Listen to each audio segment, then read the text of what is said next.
have Pastor Brooks up. Okay, let's get him up for just a quick test so I can get back to what I need to do, okay? Okay, Pastor Brooks? Pastor Brooks? Okay. Do we have him up? He's on. Pastor Brooks? Pastor Brooks? Darius, are you there? Hello? I can hear him. I don't know if he can hear me. I don't know what's going on here. No, I don't know. I think he might have put you on mute, put himself on mute because I can hear. Okay, I just need to because I'm trying. Can you add another minute to my time, please? Is that possible? Give me a moment. Oh, okay. Yeah, Thanks that's so possible. much. Darius, are you there? Hello?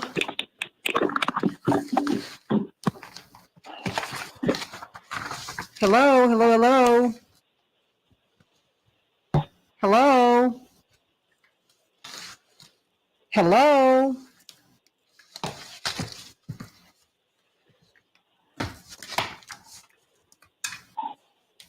Hello, Darius? Pastor Brooks, can you hear me?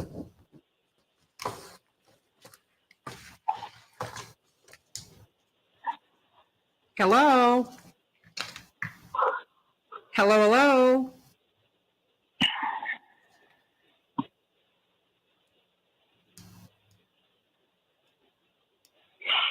Hello?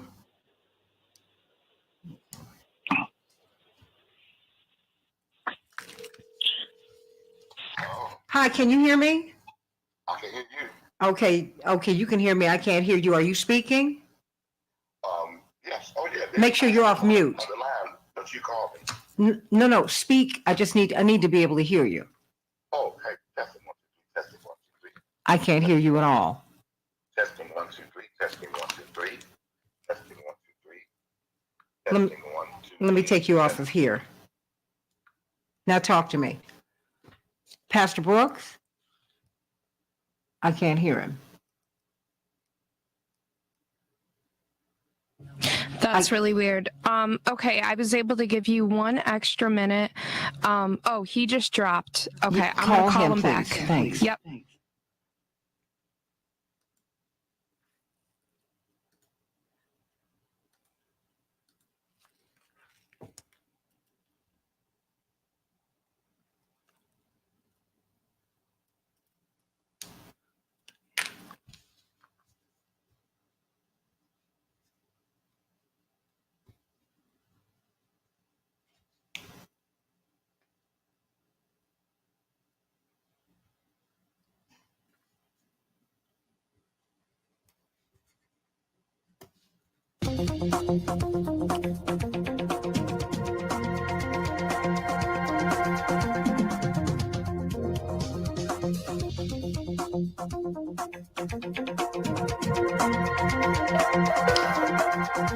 She's trying to call you now, Darius.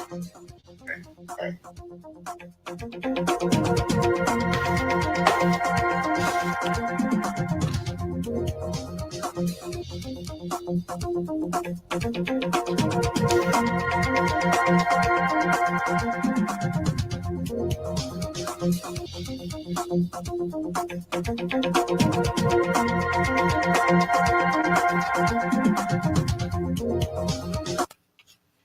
Hello? I have him on. Okay, Pastor Brooks? Can you hear me? What's going on here?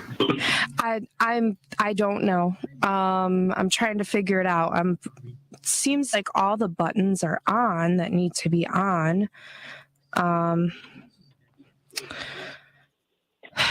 Let's see. Okay, because I'm on the right, I'm on the setting that worked yesterday for audio. Okay. Yeah. And I did have to reset our board. So I'm just double checking really quick Thank you. to make sure our board is Can set you up speak to okay. him? Yeah. Pastor Brooks, can you hear me? Okay, because he can't hear you.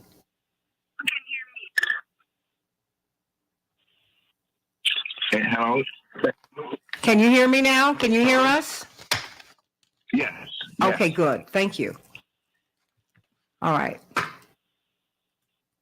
You can hear us now. Pastor Brooks, can you hear us now? Hello? Can you hear us now? I can hear him now. No, can you hear me, Pastor Brooks? Pastor Brooks, can you hear me? No, I can't hear her. Hello? Can you hear me, Pastor I can hear Brooks? you. I cannot hear her. Okay, but you can hear me. Hello? Can you hear me, Pastor Brooks? No, I cannot. Okay, he cannot hear me. He can't hear you. He can't hear you. Hello? Testing? Pastor Brooks, can you hear me now?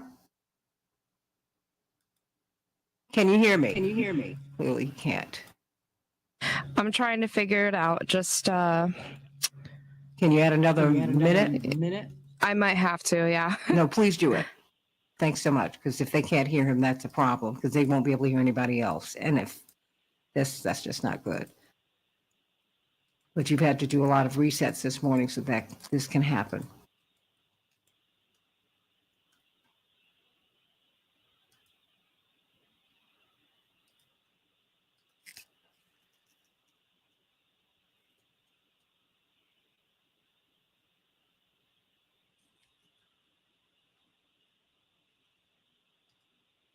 Okay, Pastor Brooks, keep talking.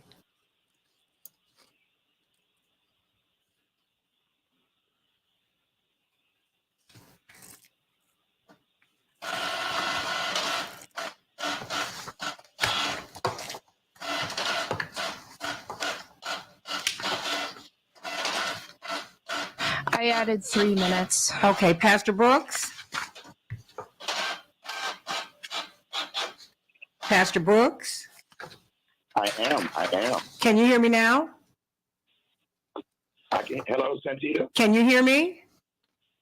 Yes, I can hear you now. Okay, great. Madam Okay, Board, yeah, he should Board be able Operator, to hear you. he can hear me now. Can you hear him? Perfect. Hello? Yeah, I can hear him. Okay, then great. Then we're cooking with hot grease. Great. We're good, finally. Okay? All right, let right. me bring up the Facebook. We have a couple extra minutes, The so we Facebook should is be up. good. Okay, I want to check it just to make sure I Okay, can no, hear you him. should. You should. I'm sorry, I'm in a rush because I'm trying to get myself together, okay? Okay, sure. Hello, testing 1, 2, 3. Okay, thank you. Testing 1, 2, 3. Testing 1, 2, 3. As long as she can Testing still 1, 2, hear you, 3. as long as she Testing can hear 1, you 2, on 3. Facebook, we're Testing good. 1, 2, 3. Testing 1, 2, 3. Hello. Testing 1, 2, 3. Testing 1, 2, 3. Testing 1, 2, 3. Testing 1, 2, 3. Hello. Testing 1, 2, 3. Testing 1, 2, 3. Testing 1, 2, 3. Hello. Testing. I got him. Okay. I got him. You got him? Okay, He's great. good. Yep. Testing 1, 2, 3. Hello. All right, perfect. All right. Testing That's 1, good. 2, We're 3. good. Testing 1. We're good, Pastor. Just go on and gather your thoughts for the good news, okay? Thank you Okay, so we much. have about 1 minute and 5 seconds. Fantastic. Great. Okay. All right, everybody, let's have a great show. We're gonna, you know what? We're gonna make this the best show ever. Always. All this is behind us. Or beside us, you learn from it all. Absolutely. All right. Okay, have a great show. All right, everybody, let's get to it. Hey, everybody. Got a 30 lot to talk seconds. about today. The economy, fewer jobs, COVID boosters, the elections. We are 5 weeks away from the midterms. What is going to happen? And boy, there are more and more revelations coming out about Herschel Walker. Keep talking about Georgia. Why? Because Georgia is central to whether the GOP is going to be able to hold on to the Senate. Stand by.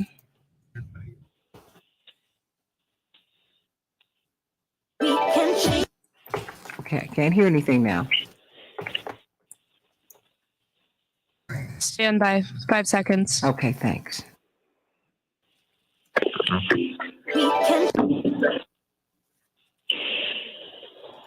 What's going on? I can't hear anything. Okay, so we have one more minute. Okay. Because of us adding Okay, things. no worries, no worries. Just Yeah. I'm sorry. The less said, the better. When I'm trying to come on there, I'm trying to figure out some other things. You're okay? good. You're good. We have about 35 seconds now. Then we're Okay. gonna start. Great. Thank you.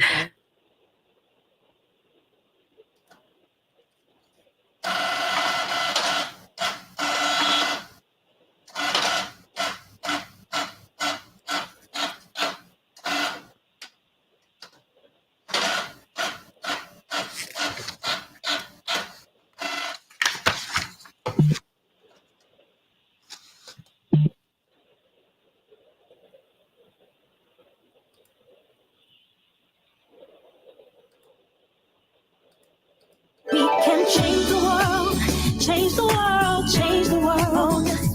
We can change the world, we can change the world, change the world. This is the Santita Jackson Show. War and hate to a place of love, it's not too late. Gotta save the children, we can't wait. Let's change the world. I am breathing. Everybody, welcome to the Santita Jackson Show. Thursday, October 6th, 2022. Yes, that's me downloading another story. Getting ready for you on the air this morning. We got a lot to talk about. These Senate races, these secretaries of state races statewide, the gubernatorial races. We've got a lot to talk about. We're just 5 weeks out from the midterms. Every seat in the U.S. House of Representatives is up. But the question is, will you be able to vote? Yeah, we're going to be talking about voter suppression. And indeed, we hope that you will meet us at Rainbow Push. Greg Palast will be with us, debuting his film in Chicago. He just debuted it last night. We're going to have attorney C.K. Hoffler, Vigilante. She was at the premiere last night, and she said it's a very powerful, powerful film. She's going to talk to us about that. And then, of course, we're going to have Dr. Sonia Whitaker from the Push Excel program from Rainbow Push, talking about the teacher shortage in the United States of America today and how that's impacting you. They're going to be talking about that today. But we want you to join us here on WCPT 820, the nation's largest progressive talk radio station, and AM 950 radio, the voice of progressive Minnesota. Got a lot to talk about today. I want you to call me at 773-763-9278, and I want you to meet my morning stars at right over here on the Santita Jackson Show YouTube channel, and on the Santita Jackson and Friends Facebook page. Yes, that's right. And like and share, everybody. Like and share, everybody. Like and share. We got a packed show today. So let's get to some of these headlines so we can get to the rest of the show. In Chicago, it's autumn, everybody. 59 degrees will be our high, partly cloudy. Minneapolis, St. Paul, 72 degrees. It will be rainy up there, but hang on in there, everybody. Well, the Twins and the White Sox faced off for the last time this year, and the Twins got the better of the White Sox 10-1. Oh, but then the Cubs. Boy, they went out like lions last night, 15-2 over Cincinnati. And the Colts will be facing off against the Broncos tonight. Mar-a-Lago. A new court filing has revealed new details about what the FBI seized from former President Donald Trump's Mar-a-Lago residence during the search this past summer in August. Among the items seized were clemency requests, healthcare documents, IRS forms, and paperwork that appeared to be related to the 2020 election, according to the Department of Justice. The U.S. intelligence community believes that the car bombing that killed Daria Dugina, the daughter of a prominent Russian political figure, Alexander Dugin, was authorized by elements within the Ukrainian government.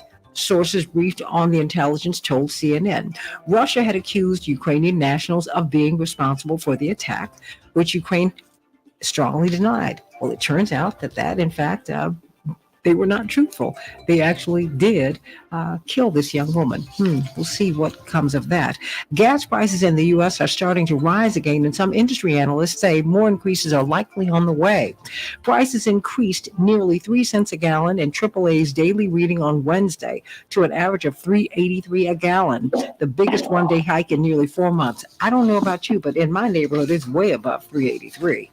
And Senator Bernie Sanders has said that the U.S. must eliminate military assistance to Saudi Arabia because they are because they're not doing it right by us. After the kingdom and other oil-producing nations agreed to slash output by 2 million barrels a day, raising prices. What do you think about that, everybody? Call me at 773-763-19. 773-763-4673. No, 9278. I do so many radio shows, everybody. It's getting confusing. 773-763-4673 is my number here in Chicago, WCPT. COVID boosters could prevent about 90,000 deaths this winter, but only if people get the shots. A new analysis suggests. Why are people not getting the shots? Why don't you call me? Why aren't you getting the boosters? I'm not telling you to do it one way or another, but what do you think is the pushback? People have pushed back. Egypt has called for a return of the Rosetta Stone. Prominent Egyptian archaeologists have renewed a call for the return of the Rosetta Stone from the British Museum to Egypt, 200 years after the deciphering and stealing of the slab, unlike the secrets of hieroglyphic script, and marked the birth of Egyptology. Guess what, everybody? Women now outnumber men in the U.S. college-educated workforce. Women have overtaken men and now account for more than half of the college-educated labor force in the United States. So those are just some of the headlines.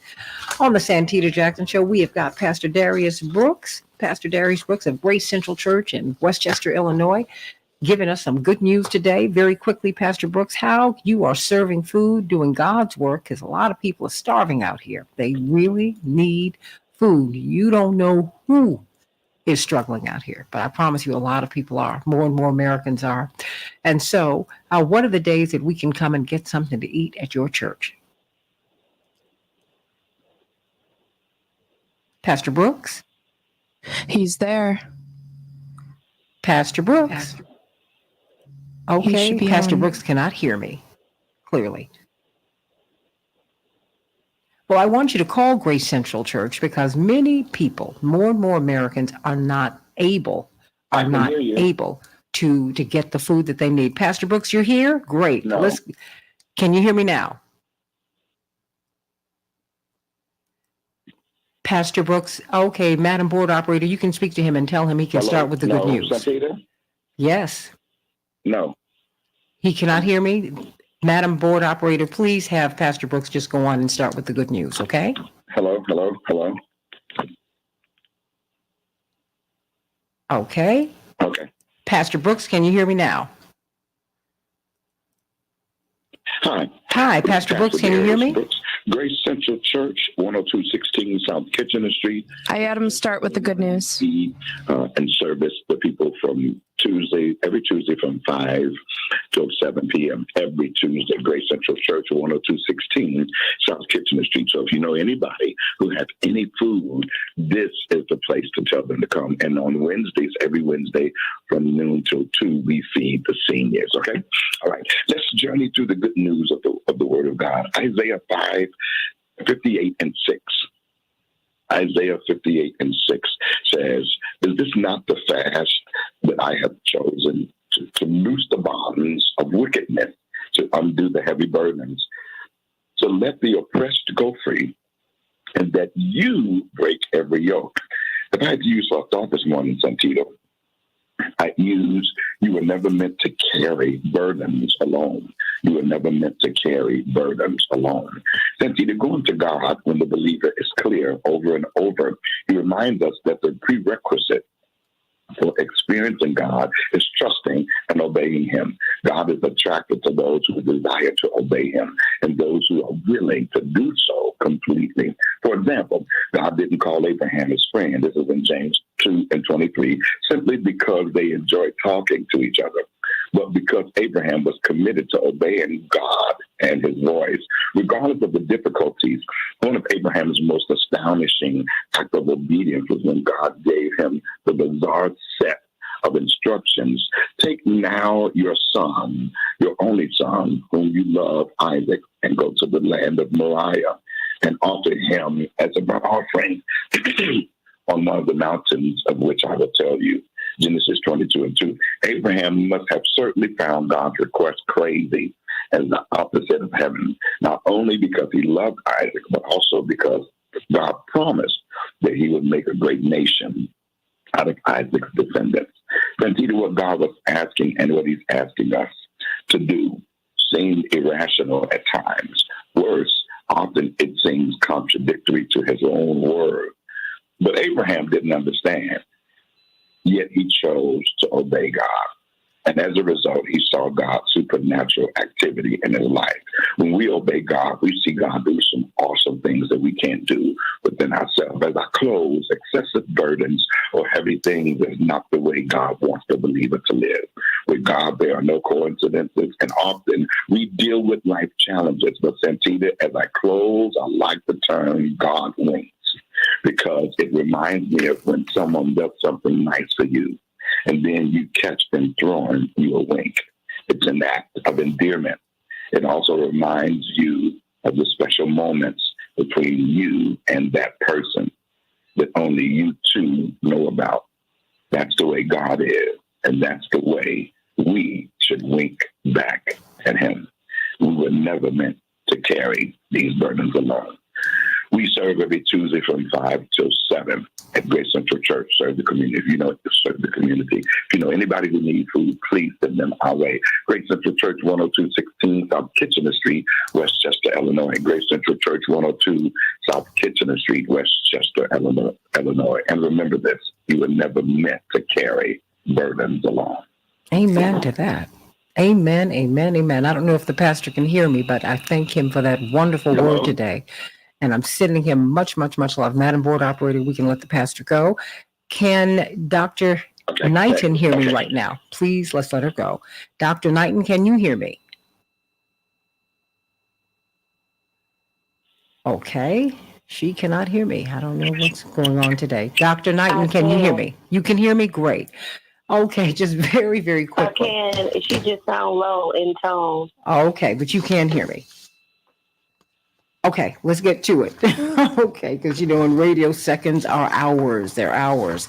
It's wonderful hearing your voice. We are coming into a COVID wave that everyone is very, very concerned about. And they're very concerned because many people, can you hear me now, Pastor? Excuse me, Dr. Knighton, can you hear me? Maybe we need to boost the volume. She said she could hear me, but very faintly. Dr. Knighton, can you hear me? I'm working on it. Well, everyone, I just read this story. Can you hear me now? Very low. Okay, but can you hear me at all? Like super low, like I wouldn't even be a meter question, but I can hear her saying. Okay, she cannot hear me. Can you hear me now? Okay. All right. Well, let me read this. That's better. There she goes. Okay, very good. COVID-19 boosters could prevent about 90,000 U.S. deaths. It has been projected, but only if people get the shots. Is she talking now? I can't hear. Okay, now she cannot hear me. Okay, everybody. But the study published Wednesday for the Commonwealth Fund said booster vaccinations continue at the current pace. That if they do, why keep going in? Hold on. Like you going in and out too. Okay, I'm going in and out, Dr. Knighton. Okay, well, hold on, Dr. Knighton. If you can just hold on and just stay quiet for a moment. I'm going to read a portion of this story to people, and hopefully you can speak to it as people are looking at boosters. And they're saying that boosters can save lives, but many Americans are not getting them. So have you gotten your booster, everybody? Call us at 773-763-9278, 773-763-9278. Let us know. That's okay. I can't hear, so I'm going to hang up. Okay, very good. Well, Madam Board Operator, we're just going to let that go. Is there any way that we can go to break so that we can figure out what is going on with the sound here? Let's do that. All right, everybody, just stay right there. We're going to be talking about the teacher shortage at the bottom of the hour, and then we're going to pivot in the middle of that half hour, about 6:45, so that we can 6:40 actually, so that we can talk to you about these races that are of such tremendous consequence. More and more revelations keep coming out about Herschel Walker. Will it make a difference? Will it make a difference in that race? Should it make a difference? I want you to call me at 773-763-9278. 773-763-9278. Let's see what you think is going to happen in Georgia. Why do we keep talking about Georgia? Well, we keep talking about Georgia because it's a very, very tight season. Every seat in the U.S. House of Representatives is up for grabs, and about 35 or 36 U.S. Senate seats. The control of the U.S. Senate is at stake here. And so much of consequence is happening in the United States right now. I mean, voting rights, that is something that this conservative Supreme Court is they're about to rule on that. And LGBT rights, they're going to rule on that. Affirmative action, whether or not race can be considered as a portion of as something that can keep you in or out of college, as they seek to diversify these colleges. So I mean, there's a lot going on, a whole lot. So the question is, where are we going, America? What's going to happen in that U.S. Senate? What do you think is going to happen there? Oh boy, what about all these teachers who are not there? Back with more of the Santita Jackson Show as we work out these audio issues. These things happen. Stay right there, everybody. Like and share, like and share, like and share. Back in just a moment.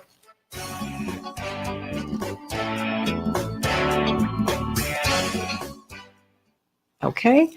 All right, everybody. So we're trying to find out what's going on, and we will do that very shortly. Okay. Okay, I'm gonna call my boss. Okay, no, just go on and do it, honey. What I'm gonna do is I'm gonna bring up Chaparral, but I'm suggesting we leave the eternities to the 7 o'clock hour while we figure this out. If you want, I can call Dr. Whitaker as well. Please bring her up. Just okay. Let's just try and work through this, okay? Yep, absolutely. Because if anything, That's I'm what gonna we're have to. doing. What I'm gonna have to do is feed into your ear. Just tell her to talk. But we need her done at 6:40, okay? But I need to find out what's going on here. Got it. I'm gonna call her. Okay, call her and then call your supervisor.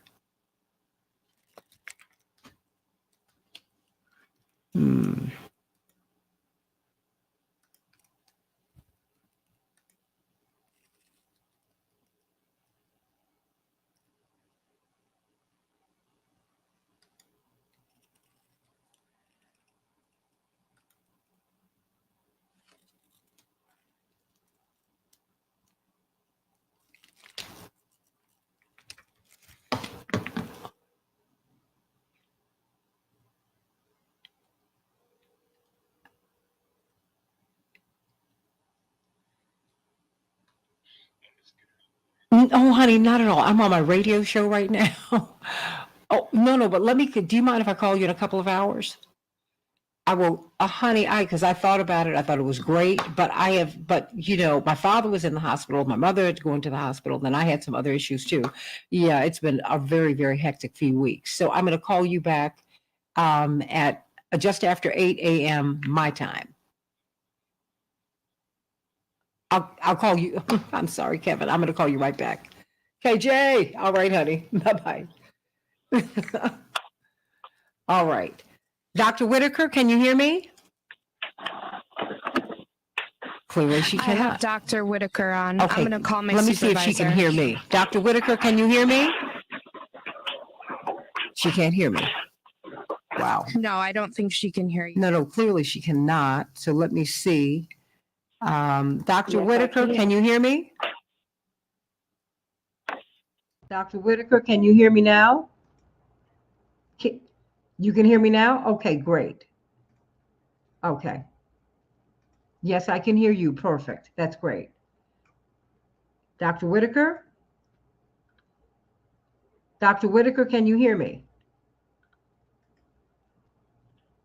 Dr. Whitaker, can you hear me? I can hear you. Can you hear me?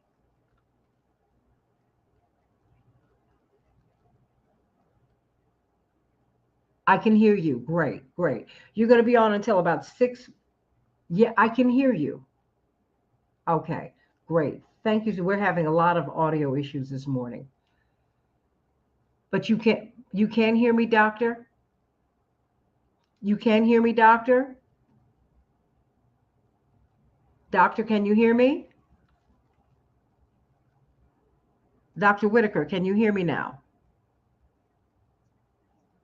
Okay, no worries. I'm trying to see if she can hear me. Dr. Whitaker, can you hear me? Dr. Whitaker, can you hear me? Dr. Whitaker, can you hear me? Dr. Whitaker. The call dropped again. That's really weird. No, I'm honey, gonna just call pick her up. That's all right, babe. Don't worry about it. Let's keep rolling, okay? Get her You back want me up. Thanks. Yep, I'm gonna call her back. Just do Not it. sure That's why all. she No, dropped. don't worry about it. Just go. Less said, the better. Just go on and get to it, okay?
Okay, do we have Dr. Whitaker back up?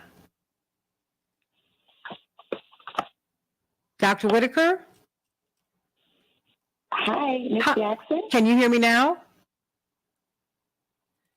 Can you hear me? Hello. I have her up. Okay, no, can you hear me, I Dr. cannot Whitaker? hear her. Dr. Whitaker, can you hear me? She can't hear you now. It went out again. Hello. Dr. Whitaker, can you hear me?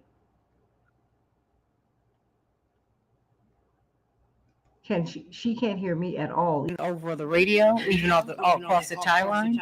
She can't hear you over the tie line. Yeah, I'm not sure why. Should the I tie just line put be another- rebooted?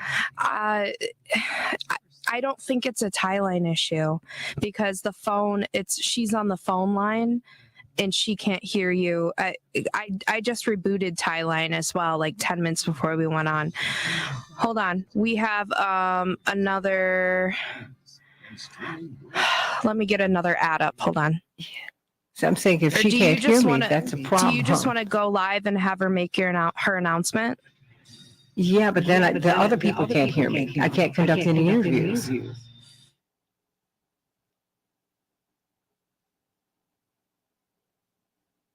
I mean, is it? I'm not sure what to do. I need to call my supervisor. Should we go to clean feed?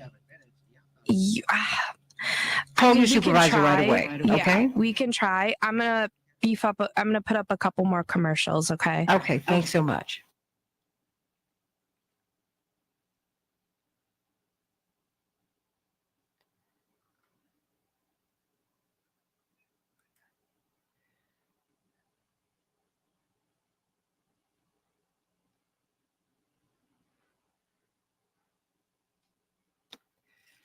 All right, everybody.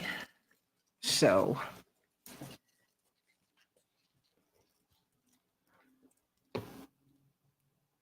And Dr. Whitaker just dropped again. So maybe we have an issue with our phone as well. I don't know. I'm going to figure it out. Well, I mean, because I don't know if we need to put up a best of show. I mean, can we do clean feed? Is there any way to do that?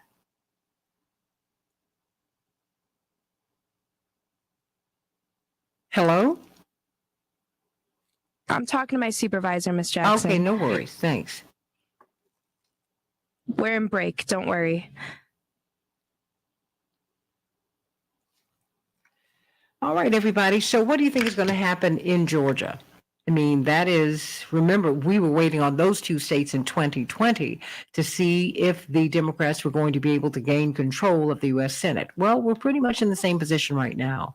So the question is, what's going to happen as more and more of these revelations continue to come out about Herschel Walker? See, I think that the Republicans are playing the long game, to be frank with you. They're playing the long game, which is, this is power politics. They don't care if he has 1 million children. They don't care. I mean, that's not just Herschel Walker, it's anybody. They do care. In fact, they'd rather have him win. The establishment would rather have him win because he's controllable. Think about that, everybody. He is eminently controllable right now because he's so compromised. So there's that. So don't think that he doesn't have people who are pulling for him. Don't think that he's hemorrhaging support. Oh no, these people don't care about that. This is bigger than that. This is bigger than your personal stuff. Nobody cares about personal stuff. I keep trying to tell you, every investigation, indictment, arrest, FBI raid is political. It's political in nature. It has nothing to do with your guilt or innocence. It has everything to do with whether folks want you or not. Okay? Keep that in mind. Keep it in mind. Keep it in mind.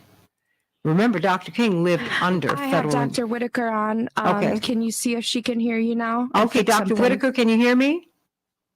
Yes, good morning. How are you today? Oh, this is Okay, we're great. good to go. Oh, okay. Oh, Do you know good. what happened? Madam Board Operator? It's okay. Yes, I know what happened now. Okay, fantastic. We- And so we we got solved it, it. we got We it figured it corrected, out. yes? We figured it out. We have about 40 seconds. Is Okay, that fantastic. okay with As long as we've gotten that figured out, that's great. you? Okay. Okay.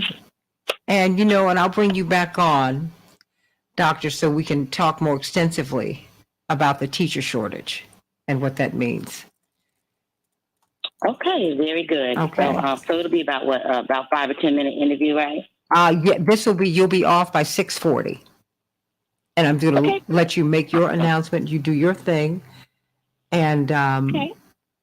and then we'll keep on going from here. Because I'm in the middle of the political season. Stand by. Okay. I know that's right. So, and that Okay, is, so yeah. that's kind of what we do here.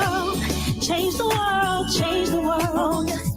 We can change the world. We can change the world, change the world. This is the Santita Jackson Show. War and hate to a place of love. It's not too late. Gotta save the children. We can't wait. Let's change the world. Hey, everybody. Welcome back to the Santita Jackson Show. Thank you for your patience this morning. And thank you, Madam Board Operator, for working all of these kinks out. These things happen in live radio. So let's get to it. Thursday, October 6th, 2022, the Santita Jackson Show. Let's talk about, we're going to be talking about politics because, of course, we're 5 weeks away from the midterms. And, of course, we want you to meet us at Rainbow Push. Dr. Whitaker, I hope that you will. On Tuesday evening, we're going to have Greg Palast, one of the world's preeminent investigative reporters. Indeed, he brought to us the evidence of the theft of the 2000 and 2004 elections. Indeed, his reporting was so accurate, so hot, he could not get on television in the United States. He actually had to give us the report of the theft of our elections through the BBC and through international news outlets. But he has a new documentary, Vigilante, and he's talking about the theft of your right to vote in Georgia and all around the country. It's going to be a tremendous, tremendous evening. It begins at 5. We're going to start showing the documentary at 6, and you'll be able to buy his books, get autographs, talk with Greg Palast himself. Rick Smith and I, my brother here at WCPT, and I'm going to be hosting it. And it's going to be at Rainbow Push at 930 East 50th Street. Let me bring to you one of the nation's preeminent educators, the National Education Policy Director Push for Excellence Education program. Dr. Sonia Whitaker, she's been a school superintendent. She has functioned at every level of the education system. And there's no one more dedicated to the education of our children. And I know you are aggrieved by the fact that so many of our children, I'm going to keep you on 5 minutes here. I know you've got to be aggrieved by the teacher shortage, the paraprofessional shortage. I mean, it's almost as if our public school system is being collapsed, but you're holding a discussion about that today. Absolutely. Absolutely. Tonight, October 6th, from 6:30 p.m. to 7:30 p.m. Central Standard Time, we are going to engage in a national discussion. And the topic of discussion is, what about the national teacher shortage? And we're going to look at this topic from an equity lens. You know, there's a lot of conversation about the national teacher shortage, but we're going to go deeper as opposed to surface level and talk about what this shortage actually means to Black and brown children, and what, more importantly, we can do, because our intent is not just to identify the problem or be perceived as admiring it, but more importantly, we're going to talk about plans of actions that can be put in place to address the problem. So we're going to ask that you register for free. That's right, for free, by going to pushexcel.org and reserve your spot. There's still a place for you. So, I mean, just give me a couple more minutes. I mean, when you drill down on this, Sure. Is there anything that can be done about this now? I mean, what does it look like for our children to go to school right now with so many teachers missing from the system? Well, I love the fact that you used the term to drill down on it, because what I've discovered is, guess what?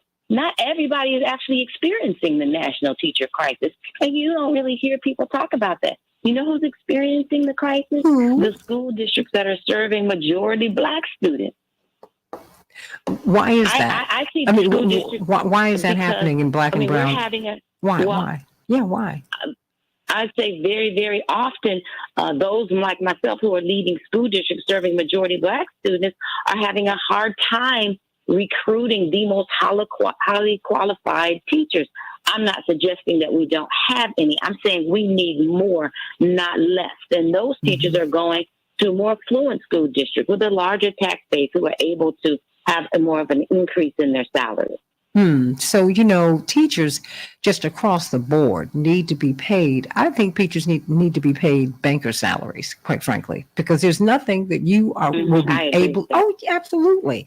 And, you know, in other countries, you know, teachers are so highly esteemed. They're paid that way. They're respected that way. I mean, your teacher is everything to you.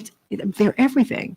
So, you know, I think we've got to have a rethink. And I would love to work with you to have a seminar, to have a roundtable to talk about what teachers and paraprofessionals and janitors, what the whole ecosystem, the educational ecosystem, what their needs are, because that's a really big deal. Oh, well, because let me just tell you this, and then before we go, we are also at a shortage of paraprofessionals and teachers' assistants. Guess why? Because they can go make more at Amazon and McDonald's than they're making in their paraprofessional jobs, and we need them there so that I can train them and help them get certified to be teachers. Oh, we could go on and on about this. I look forward to following up with you and having people join our conversation tonight by visiting pushexcel.org. But you also need teachers you need people who are paraprofessionals who assist the teachers. The teachers can't do this by themselves. Absolutely. You need the janitorial services.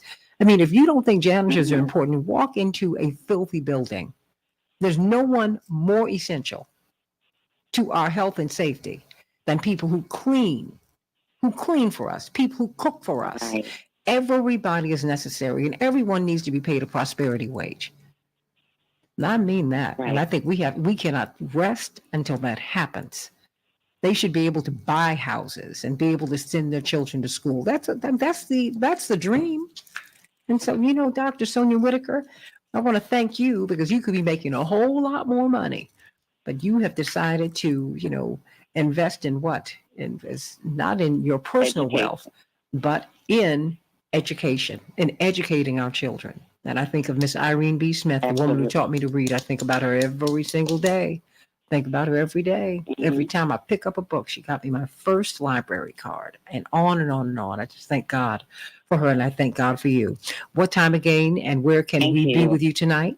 6:30, 6:30 p.m. We're going to talk about Central Standard Time. What about the National Teacher Crisis? Visit pushexcel.org. And thank you so much. No, thank you. Can't wait to have you back on the show to talk about that. Everybody, call me at 773. Oh, sending you much love. I've got Chapearl Wells here. Chapearl, my girl. Celebrations by us. What's going on? And you're going to be providing some food for us at the Vigilante premiere here in Chicago on Tuesday. That'll be a great thing. Yes, Santita, and thank you so much for having us. I'm sorry I got the kids here this morning, but yes, we are at Celebrations by Us going to provide sandwiches and a little gable boxes for everyone who comes to the event on Tuesday. So don't hesitate to give us a call at 708-526-4546. 708-526-4546. Celebrations by Us not only does all of your catering needs, but we do custom backdrops, sweet tables, as well as balloon arches. So call us at 708-526-4546. Whether it's your birthday parties, baby showers, weddings, we do it all. So call us at 708-526-4546. We look forward to serving you. Thank you so much, Santita. I want you to stay with me for a second because I want to give my board operator an opportunity to get at least one of my attorneys up today to as we talk about these elections. You see, Republicans are playing power politics, and I'm asking you this, Chapearl, because you are very, very engaged in these political discussions. I see you on Facebook and blowing everybody up, getting banned every 5 minutes by the president and other people because you are so passionate. And I mean, I tease you about it all the time, but I appreciate that about you. What do you think is going to happen with Herschel Walker? I mean, it seems to me that Republicans are playing power politics. They do not care about his personal failings, his personal stumbles, which lets you know something about politics. You know, I keep saying all the time, Chapearl, that every arrest, every investigation, every indictment, every imprisonment is a political act. It has nothing to do with your guilt or innocence. Nothing. Because as a matter of fact, we knew that when Governor Ryan decided not to kill people, when he declared a moratorium on the death penalty, Black people all around the world said he's going to prison because he's helping the most vulnerable people. And he sure did do it. They found some reason to send him to prison. All this graft, Attorney Jones. all this graft and corruption out here. So, Chapearl, what do you think is going to happen with Herschel Walker? Well, Santita, I actually think that he might win. Mm-hmm. I think that because like I was saying the other day on Facebook, white women have more allegiance to white men than they do to white causes or women causes or, things that they know will benefit. Everybody think that the abortion issue is what is going to separate and divide between a lot of the senatorial candidates. But I think that white women are the key. And so I'm looking forward to seeing how it plays out and looking at in the background of the numbers that actually will peel back the onion and let us know how people voted. I think that's how Trump got elected, and that's how he was put in office, is because white women chose to follow their husbands in the voting process. Well, or follow power. Yeah. Not even their husbands. Yeah. Because women, we really have a lot of control over the men of our lives because we influence them, right? I think do not believe the myth that poor white people voted for Trump, because that is not true. The majority of people who voted for Trump made $50,000 a year. 2/3 of them made $50,000 a year or more. And they were white. He also got a nice little piece of the Black male vote. That's real. He got a nice little piece of the Latino vote. And those numbers grew in 2020.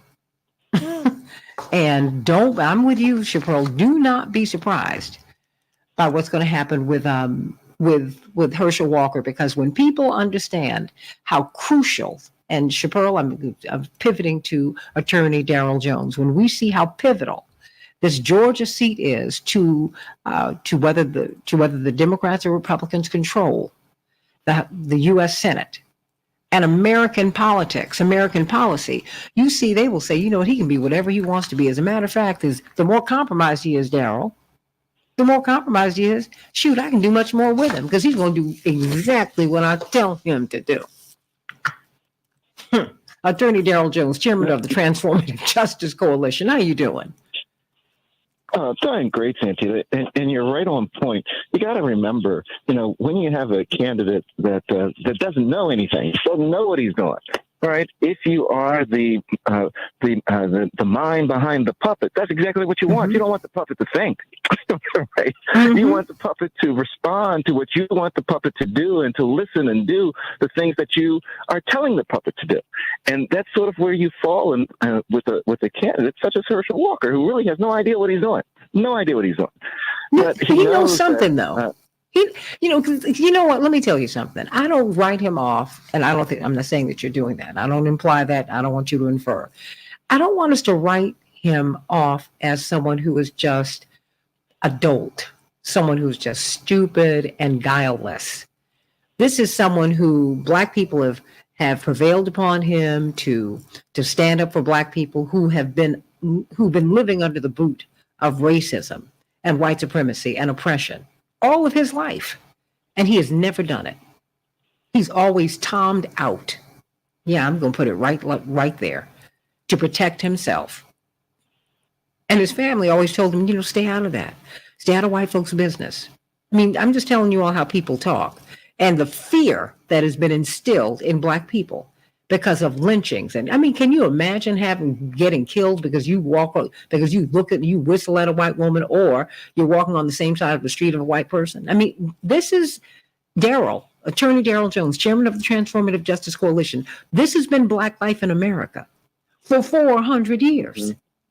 Black women getting raped by white men.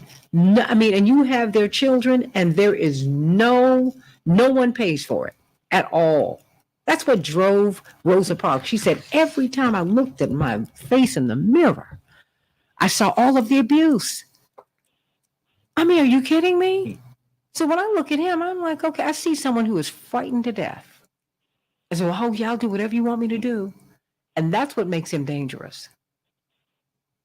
Yeah, I agree with you. That's a large part. But the other piece, Cynthia, I think that we also have to remember along with that is that as he was going to Alabama, as he was going to college and all the preparation, they gave him really the Michael Jordan treatment, right?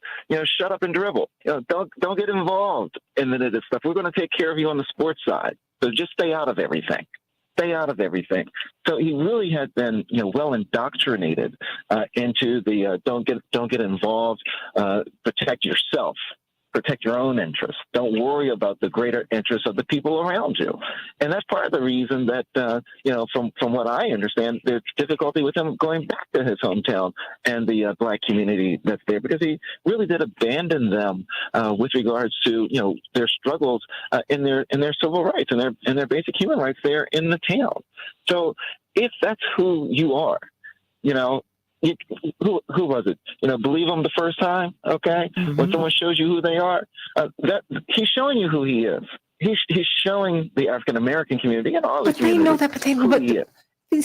That's not where his base is. People, and they don't care. They don't care. I mean, this lets you know just this whole thing about someone's family values and all. I'm like, this is the biggest hogwash. This is a joke. It's a joke. People don't care about that. What they care about is what you're going to do when you get in that seat. Because as you well know, and I don't need to get into it, everybody, people have their private lives. Okay? So what people say that they are publicly, what they profess, not all the time, but many times, they live in the opposite lane. They just do. People profess to be straight or gay. People profess to be binary or trans. I mean, people have a whole lot of things going on, okay? They do. That's why I think folks just take all this personal stuff off the table. Stop it. Stop trying to blackmail people and all of that. Just stop it. I don't want to see an interview with these women who've had these children by Herschel Walker. He didn't do that by himself. I don't know why you're going to be with someone who has that kind of history, but that's on you. I'm saying this as a woman. Yes, Daryl, I said it. Because, every time you date someone, as a woman, you want to find out who he is. Does he have kids? How does he treat his children? Okay, you see, he doesn't even relate to his son. Okay, and he's also mentally ill. Oh, enough. We are going to be looking at we're going to have Greg Palast and his movie Vigilante, in which he's going to be looking at what's happening in Georgia with voter suppression, with the purging of the votes, which completely many people feel, that is why Stacey Abrams wouldn't concede her election. She said, look, I had hundreds of thousands of the people I registered taken from me.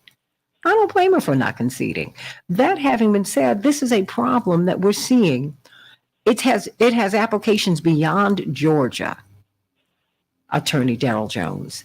I mean, voter suppression is an issue everywhere, but I don't know if we're really paying attention. Attorney Jones, I've got 3 minutes. Santita, you're right on point. So voter suppression happens in so many forms, in so many fashions, in so many states. It's not just a Southern problem. As you're deeper and folks have the opportunity on the 11th to go out and hear Greg Palast, you're going to hear how deep it really went in Georgia, where they were removing people from the polls, from the voter polls and voter registration without informing them. The purges that went on, all the manners that they did it. You're going to hear about what they call cross name check, where if you are a Daryl Jones that's in Maryland and there's a Daryl Jones that's in California, they would cancel both of them out and remove your vote, saying that you're the same person without doing any further research. That's one of the things that they were implementing. Yet all of these processes, and I'm confident that Greg Palast is going to talk to you about Chris Kobach out of Kansas, who was the initiator of a lot of the cross name checks, checks that went on across the country, and other ways to remove people from the voting rolls that they did not want to vote because they thought they would vote against their interests. You're going to hear about all these methods of voter suppression. You're going to hear about the folks that they are training to go out to the polls and just be a disruptor, get you disrupted, get you sidetracked while you're in line, frustrate you so you don't want to go and vote. All of the stuff that has gone on with regards not only to the exact name match, right, where they want your signature to appear the same as when you were 18, and now that you're 68 or 70 or whatever your age may be, and being able to challenge it. You're going to hear about all the challenges that go on within the polls, where people are challenging whether or not you are you, whether or not you should be able to vote. There are a lot of challenges that are going to be going on primarily in black and brown polling places. And this is a lot of the voter suppression that we see happening right now across the country that's being put in place. These are the challenges we know we're going to be facing. And that's why we encourage everyone to, number one, check your status. Go to vote.org. Be certain that you're still registered to vote. Be certain that you know your polling place, because they will move your polling place.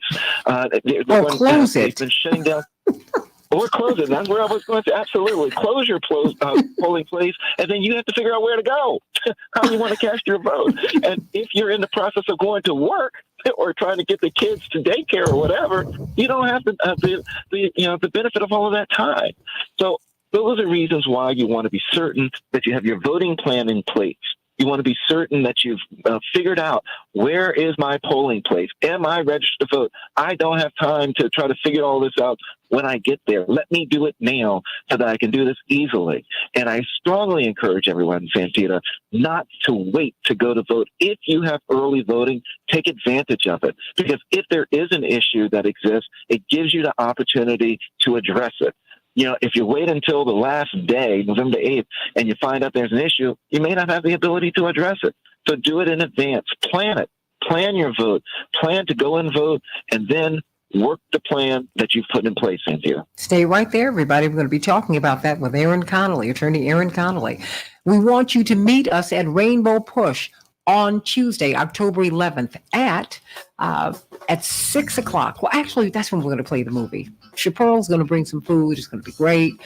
Come there at 5 so that you can meet Greg Palast. You can get your autographed book, go on and buy the book from him and get the posters, have him autograph those too. And we're going to look at his movie that we hear from last night out of Atlanta that was very powerful. Some people even cried. They said, wow, all of this work to stop little old me from voting. Oh, yeah. Back with more of the Santita Jackson Show in just a minute.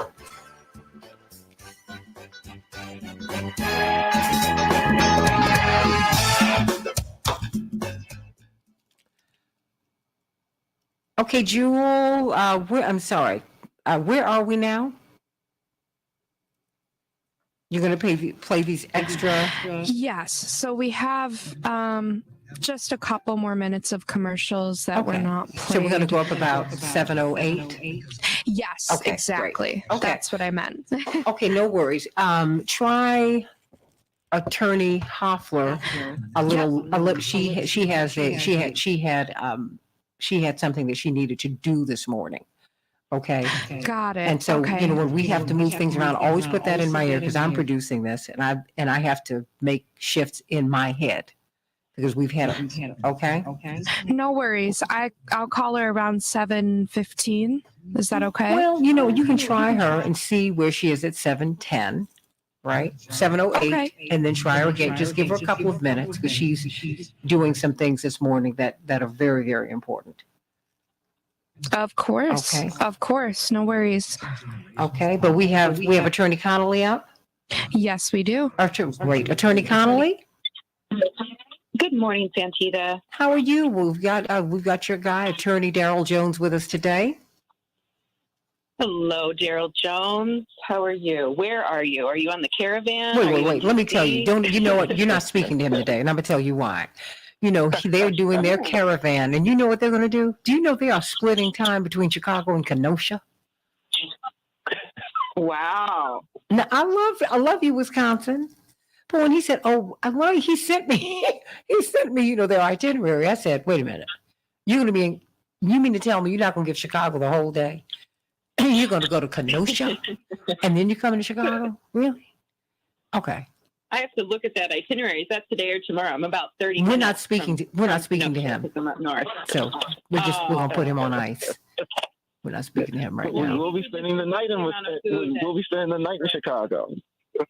I'm not speaking to you right now. Not speaking to you. Daryl, when are you in Kenosha? What time? I'll have to get some oxtails from Chappelle. You don't eat that. You don't eat that.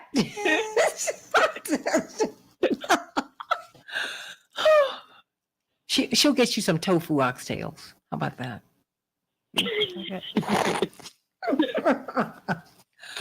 Oh, I gotta have a little fun. Have a little fun this morning. Boy, oh boy, I've had an active morning. You have no idea. I've gotten more calls and texts about this, that, and the other.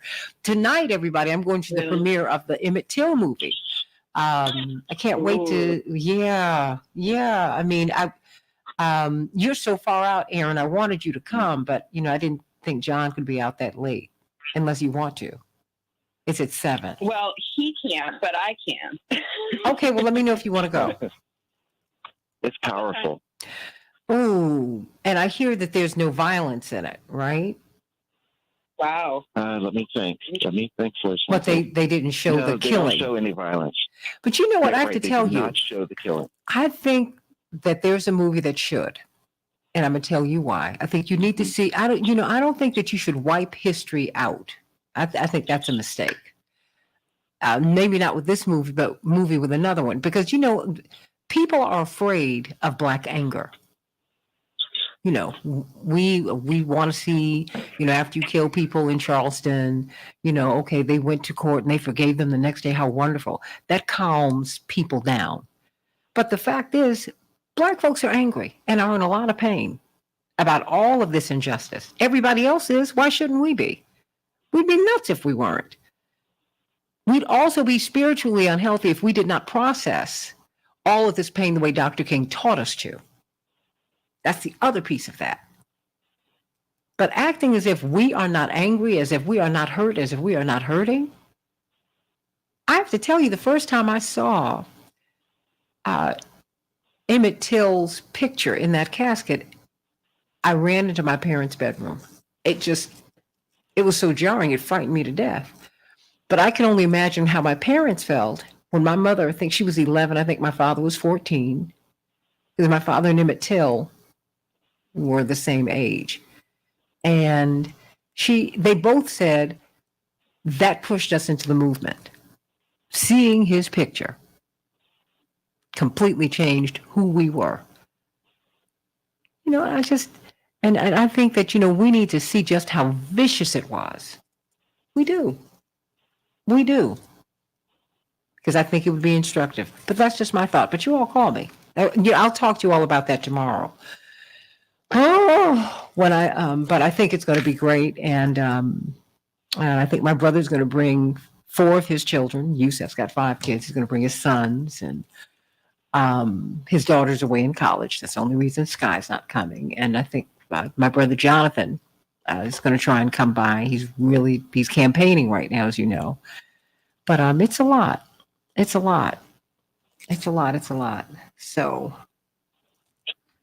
it's a lot. So, Aaron, you do want to go? And I would love to go. Yeah, no, it's I'm so glad that this movie is being released, right? I think for folks in the millennial generation and younger, it's something that still is not talked about enough in every circle. And it really, I think this will do a lot for the younger generations to fully see the importance of not only Emmett Till, but the movement, as you said, that responded to this horrific crime. You got to let people know this is a part of who we all are. This is America's history. This is America's history, everybody. This is who we are. When people, say, "Oh my gosh, this is not who we are." Yeah, it is. We're many things. We are slavers and we're freedom fighters. We have 1 minute and 15 seconds. Thank you. We're revolutionaries and we love the oligarchy and monarchy. We're all these things. Human beings are everything. And God help us and love us all. Oh, okay. But Daryl, would you let people know about this this caravan that you were on, really? And if you would speak to that. Sure, no problem. Okay, please do. And let them know that you're going to split time between Chicago and Kenosha. Let them know. If you don't, I will. Kenosha. But Kenosha needs you. Black folks in Kenosha say they are having 30 a hard seconds. time. Hard time. Kenosha's tough. But America's a tough place. Mm-hmm. Well, and Wisconsin has the debate between Ron Johnson and Mandela Barnes, I believe, on Friday, right? So I think we're about to go live. Okay. Stand by. Help to make sure that Stand by. Stand by. We definitely need to talk about that tomorrow. Preview. Stand by.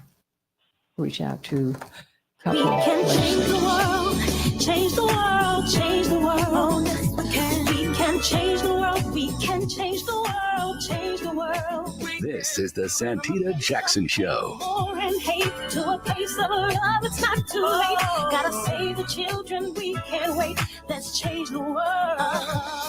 Hey everybody, welcome to the Santita Jackson Show. Oh, what a morning we've had. But we've gotten through it. Thursday, October 6, 2022. WCPT 820, the nation's largest progressive talk radio station, and AM 950 radio, the voice of progressive Minnesota. I'm Santita Jackson. It's a joy to be with you today. Meet my morning stars over on the Santita Jackson Show YouTube channel and the Santita Jackson and Friends Facebook page. Everybody, I want to be your friend on Facebook.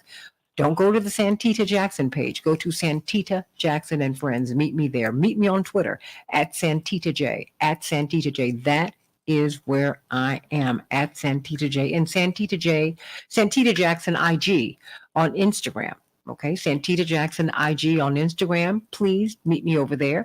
The Santita Jackson Show YouTube channel and Santita J. That's right, Santita J. Make it a little jazzy over there on Twitter, everybody. We've got to talk about voter suppression That's right. We're going to talk about that. And these jobs, where are the jobs? You know, Roberta Flack and Donny Hathaway saying, where's the love? Well, the number of U.S. job openings fell by more than 1 million in August. What does that mean? And you got all of these economists who are saying, wow, it's about to get really tight out here. We're going into a recession. What does that mean? Dr. Max Wolf is going to talk with us about that. Let's get right to these headlines. Chicago, 59 degrees will be the high, partly cloudy. Minneapolis, St. Paul, 72 degrees. It will be rainy up there today. Well, as we're closing out Major League Baseball for the 2022 season, well, the Twins went out knocking it out 10-1 over the White Sox, and the Cubs went out like lions, 15-2 over Cincinnati. The Colts will be playing the Broncos tonight in the NFL. Former President Donald Trump, a new court has revealed new details about what the FBI seized from his Mar-a-Lago residence in Florida during its search this summer. Among the items seized were healthcare documents, clemency requests, IRS forms, and paperwork that appears to be related to the 2020 election.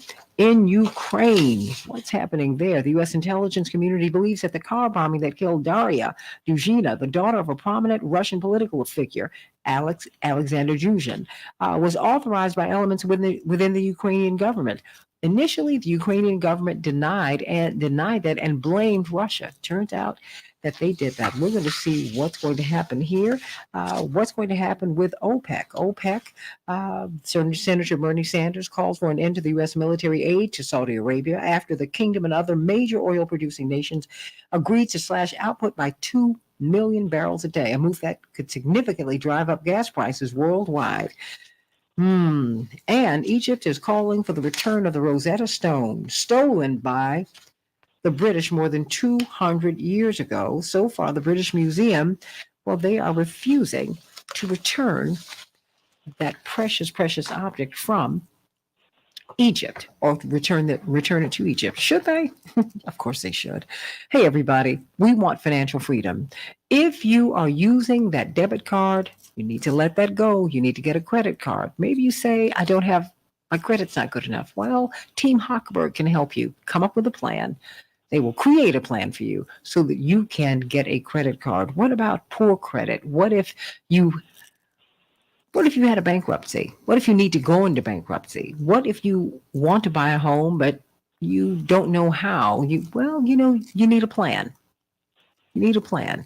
What if your credit is not where it needs to be? You need a plan to get it where it should be so you can get a home, or so that you can buy an investment property. If you want to refinance your existing home, if you want to secure a VA loan, an FHA loan, if you want to get a reverse mortgage, if you want to find out what these financial products are about, call Team Hochberg at 855-56-DAVID, 855-56-DAVID, or visit 56david.com, 56david.com, so that you can get on the road to financial freedom. If you've got high credit card debt, do not negotiate with these credit card companies yourself. It's not going to work. Team Hochberg can help you with that. Ask Manny. Manny, 40, project manager, $70,000 a year. He called to get pre-qualified to purchase a home, but he had a challenge because he was carrying $20,000 of debt on his credit cards and didn't have a down payment. So he called Team Hochberg for a free consultation. They created a plan for him to pay off his debt. They created a plan for him to save for a down payment. And so guess what? Now he is purchasing a home. That could be you. That could be you. Call Team Hochberg. It's a free phone call. The first phone call, tell them everything. They're going to investigate. They're going to find out everything. Don't be embarrassed. Everybody, so many people, if you haven't been there, you could have been in the black hole, if you will. So call Team Hochberg so that you can get out of financial slavery, if you will, and get into financial freedom. 855-56-DAVID or 56david.com. Death by 1,000 cuts, that's what they're calling it. Georgia's new voting restrictions threaten the midterm election. Latino voters are expected to have a big impact on midterm elections. You're hearing constantly how important the black vote is, and on and on and on. And yet these communities that have such a tremendous impact upon the vote, their vote, their access to the vote is under threat. Remember when Charles Booker was first running for the Senate, I think it was in 2018, was it? 660,000 voters had one precinct open. And it opened a little late, as you recall. Attorney Daryl Jones, chairman of the Transformative Justice Coalition, of course, joined by Attorney Aaron Connolly, brilliant political strategist and organizer and pundit, joining us today. But you and Attorney Arnwine are on tour right now. What's going on? Oh, yeah, Santita. We are doing the Arc of Voter Justice Tour, and it is the national tour. The whole concept here is to celebrate the vote and the right to vote, and just to lift people's spirits, to get them out into the polls, remind them that we are in election season and that it's time to get your vote on. So what we have is all these buses that are going to be going out to various cities. We're going to start in Minneapolis, Minnesota on October the 8th, on Saturday, October the 8th. And we're going to be meeting with Attorney General Keith Ellison and his son Jeremiah Ellison there, and other folks that are going to be coming out to celebrate the vote. We're going to have with us as well the African American Policy Forum, and we're going to be pushing forward on the banned books. So the books that have been banned across the country, or attempting to be banned across the country, we're going to be giving them away. We're going to have book readings that are going on from these banned books, just lifting up the celebration of African American history, lifting up the power of the African American vote. That's what this votercade is about. And we'll leave Minneapolis and Minnesota, and we'll go into, you were just talking about Milwaukee, Wisconsin. That's where we're going. We'll be there on October the 9th doing the same thing. After we're there in Milwaukee, we'll be headed over to Kenosha. We had a special request from Kenosha to make a stop because the African American and community there asked us to come through. They wanted some assurance. They wanted someone to come and support them and show the solidarity that's there across the country. We'll be in Kenosha. We'll leave Kenosha. We'll be downtown Chicago at noon on October the 10th. We'll be spending the evening in Chicago. Rainbow Push headquarters will be where we are at 12:15 on the 10th, where we'll be votercading. And when we do the votercade, we just have these many vehicles that will be dressed up with these Protect Our Vote signs, with these images of John Lewis, letting everyone know that it is time to get out and vote. The votercades will wind through the streets, going slowly, alerting people to what's happening with regards to the vote. And every one of these votercades that we have will end at a celebration village. And at the celebration village is where people can come out to find more information. What is your proper voting place? Are you still on the polls? Do you have issues? Are you a formerly convicted felon and you're wondering, do you have the right to vote? Do you have questions? All of that will be answered at the celebration village. The book giveaway for the banned books will be at the celebration village. There's a place in Chicago. Let me get the name right, Santita. I think it's called the book joint. That's downtown Chicago. They're going to be at the celebration village as well, pushing our books. Professor Kimberly Crenshaw, who is one of the creators of the critical race theory, will be on tour with us the entire time. So we encourage everyone to go to votingrightsalliance.org. Votingrightsalliance.org. You can see the entirety of the tour, from Minneapolis, Minnesota, all the way down to Jacksonville, Florida, which is where we will end. That's what's going on right now, Santita. We're excited. We're going to electrify the African American community everywhere we go, because we focus on those communities that have been challenged and have low voter performance and turnout.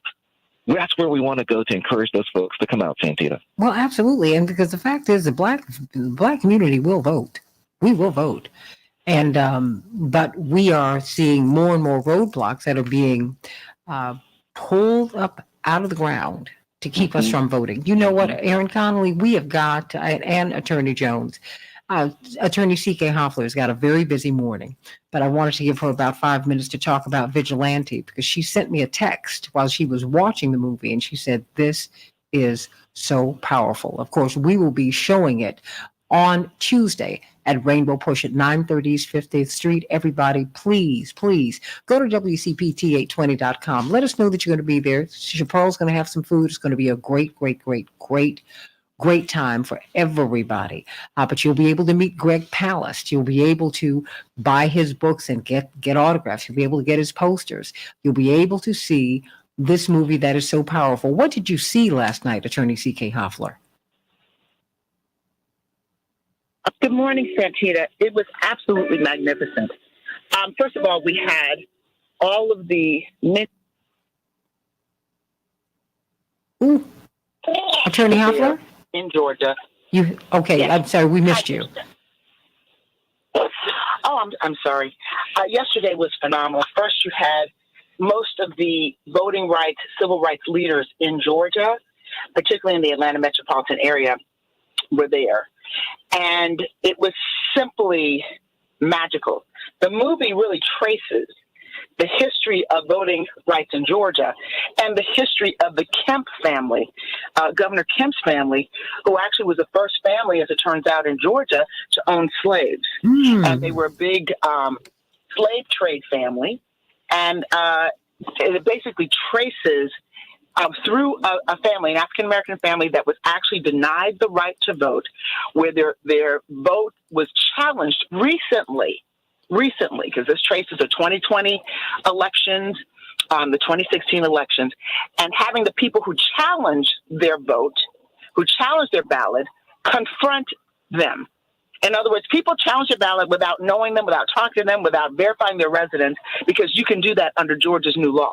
And so what was absolutely brilliant, he showed the hypocrisy and the fraud and the implementation of this law and how easy it is for anyone to challenge.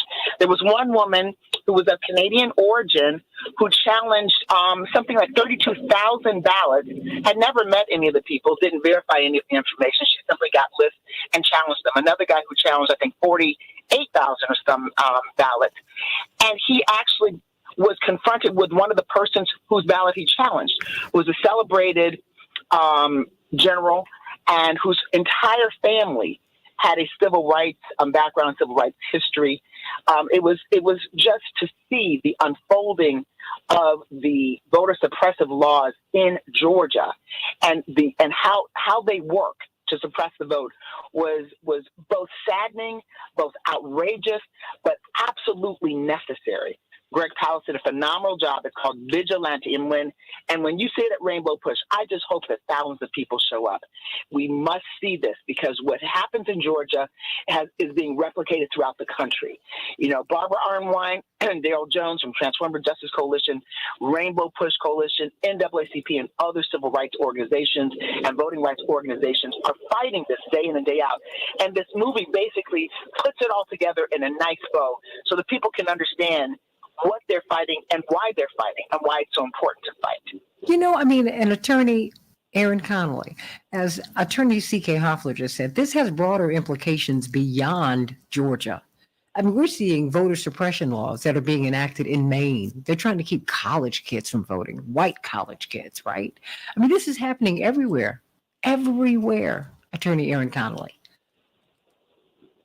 It is happening everywhere, and college students are usually a prime target. And we see this happening in Texas, where we have an important statewide race for governor, and young people are very excited, including Harry Styles, about Beto's candidacy, and they're closing a full voting location at Texas A&M University, right? We see this everywhere. We see polling locations limited in certain neighborhoods in Arizona. We see polling locations completely shut down in Chicago in certain neighborhoods that make it harder to vote.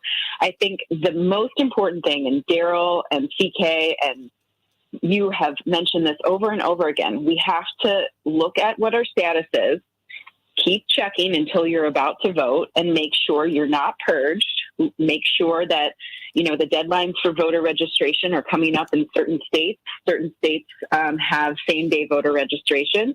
Our good friend Trevor fought with the Rainbow Push Coalition and the Just Democracy Coalition in Illinois to make sure that we had same-day voter registration.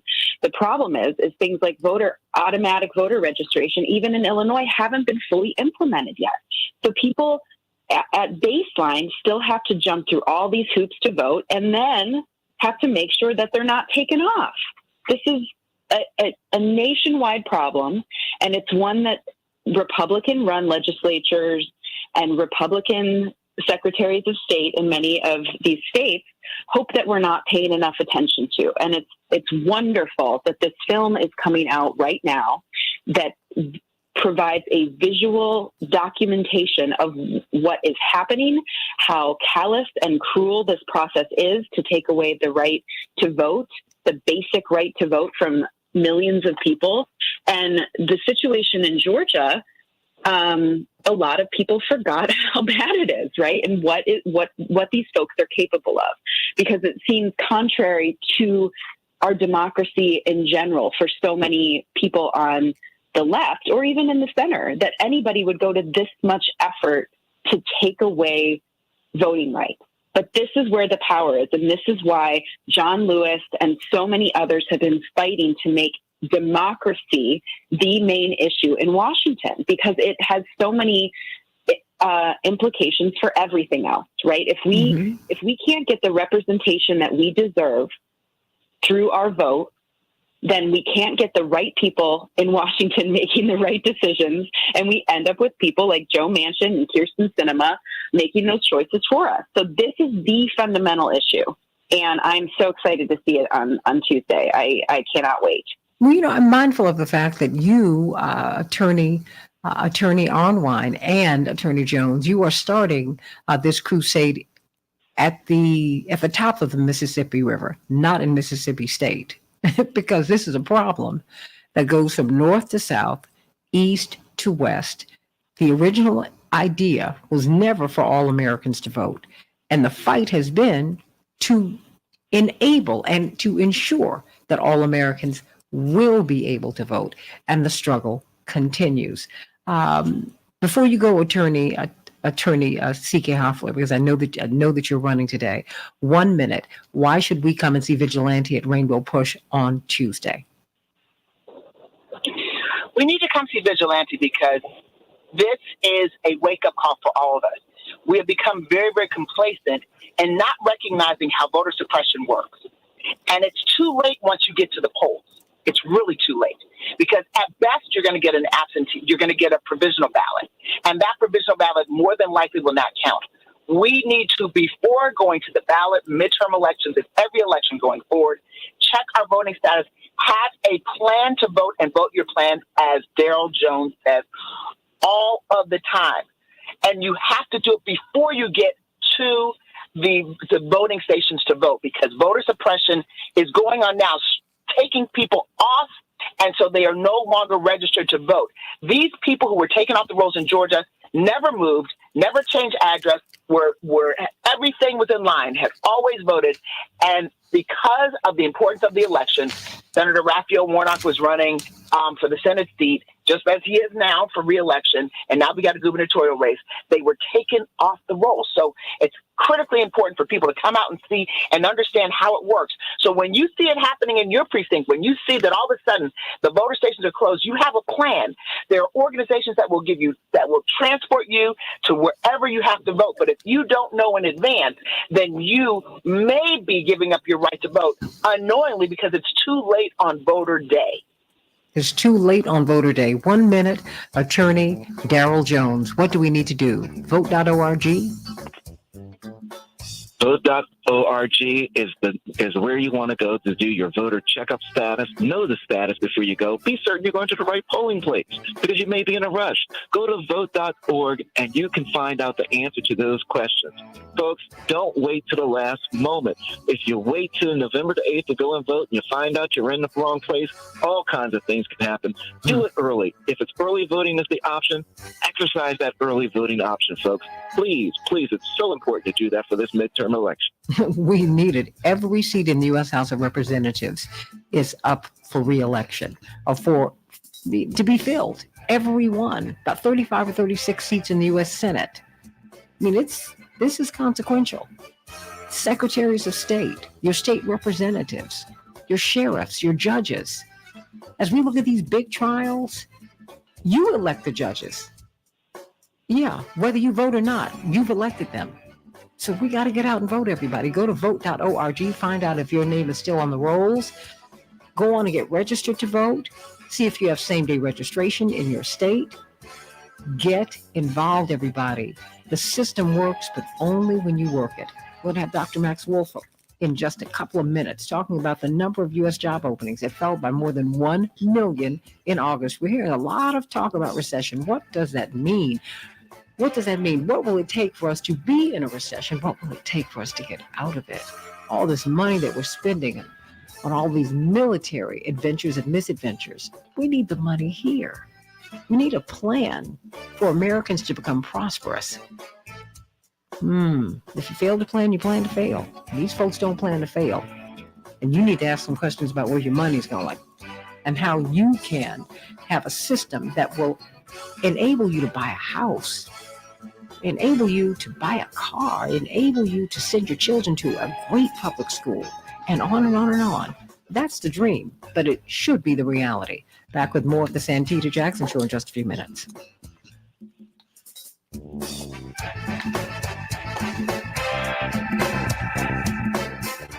All right, beautiful people. Thank you so much. Oh, boy, we have been running today, but I'm glad that you're here.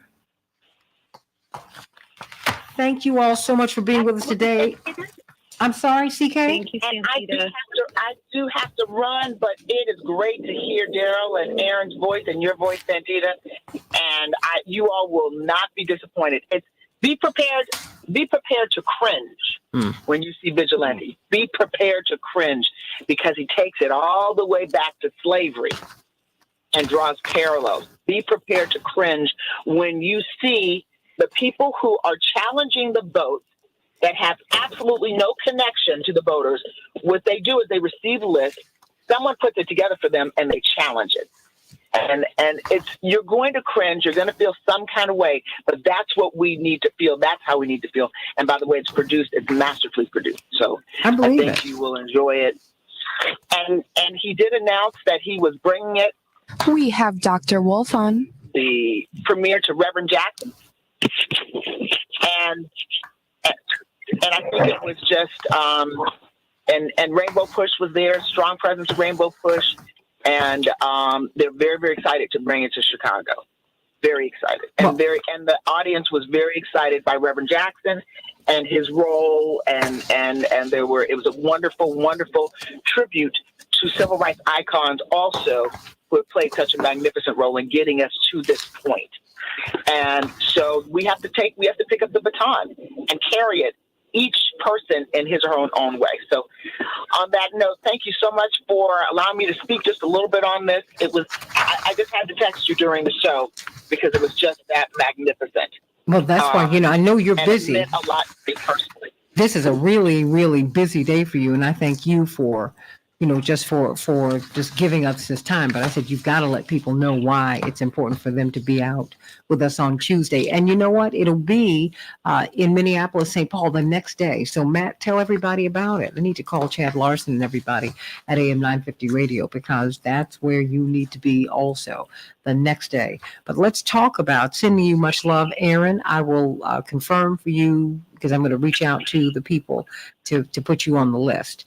Like I said, the only reason I didn't ask is because you're not in the city anymore. You've got your family. I know, but thankfully, I have a friend who keeps a guest room for me in the city. So okay. Okay, no worries. I just, I'm just trying to be considerate of that. But I'm going to let you all go unless you all want to hear Dr. Wolf talk about these jobs. I would love to, but I have to get the little guy up early this morning. But I will talk to you later. Thank you so much for having me on. Okay, sweetie. All right. Yep. All right. Thanks so much, Santita. Thank you. I'll speak with you soon. Absolutely. All right. Blessings to you, and thank you so much. Bye-bye. Oh, sure. Oh, Dr. Wolf. Good morning. How are you? Okay, how are you feeling? I am waiting for the show to end. How about that? I love everybody. Hopefully, I'm having a bit of a tough morning. Right there with you. Yeah. Miss Jackson, we only have Dr. Wolf on now. Everyone else just dropped. Yeah, that's and as it should be. So thank you so much. Okay. Okay, everybody. We have about 20 seconds. Okay, fantastic. Oh boy. Whew. Okay.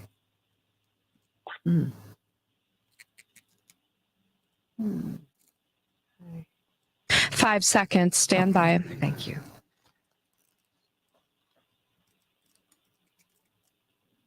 We can change the world, change the world, change the world. We can change the world, we can change the world, change the world. This is the Santita Jackson Show. War and hate to a place of love, it's not too late.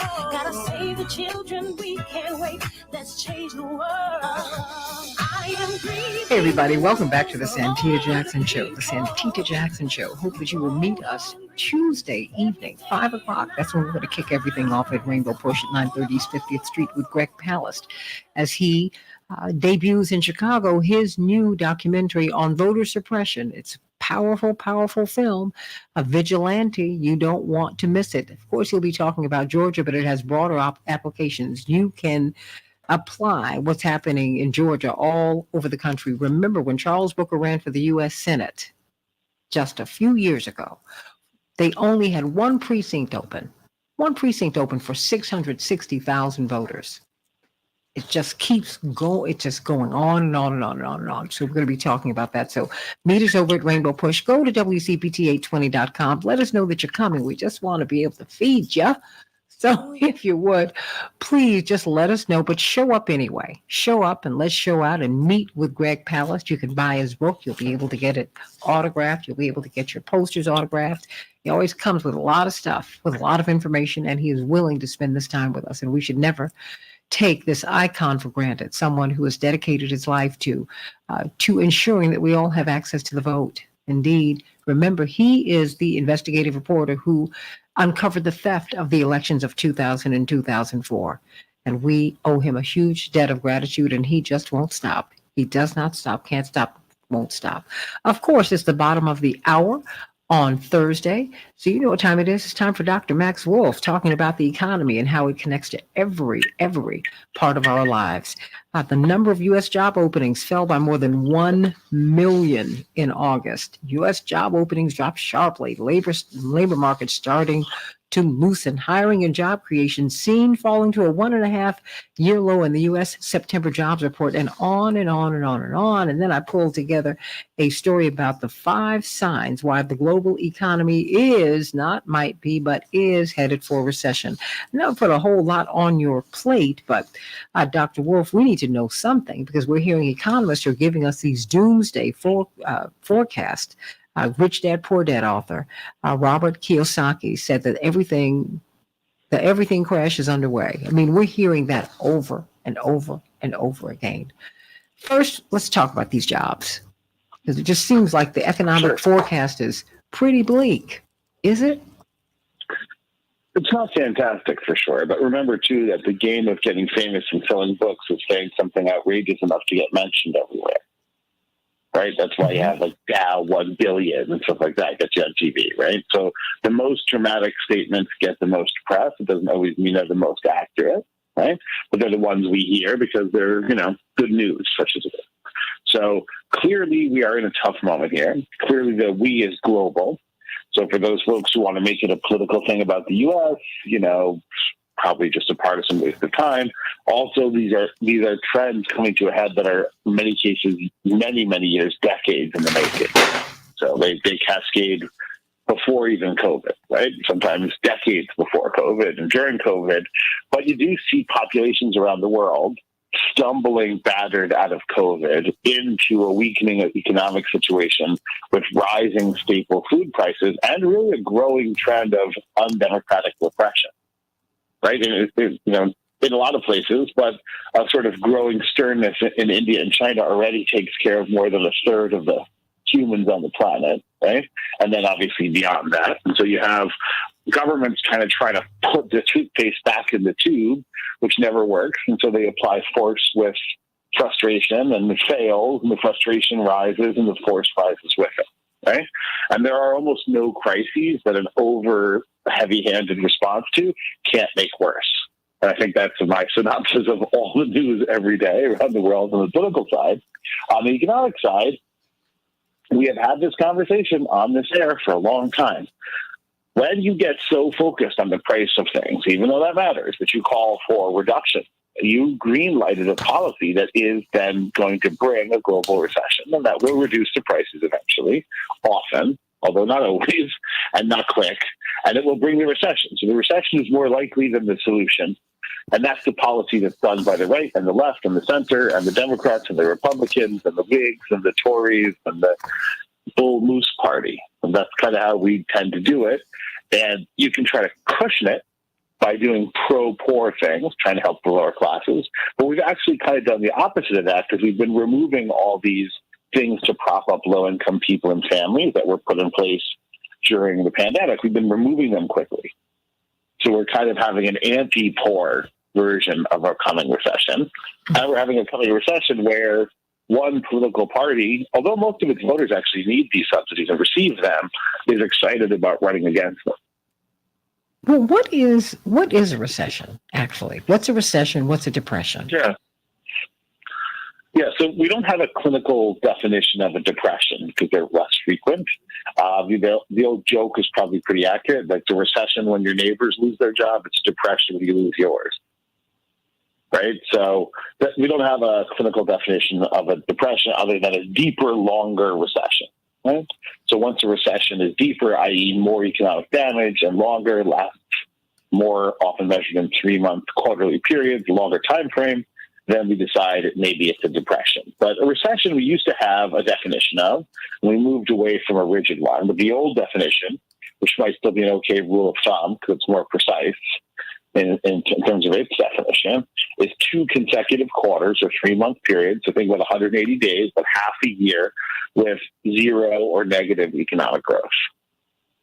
So we're not growing. Right?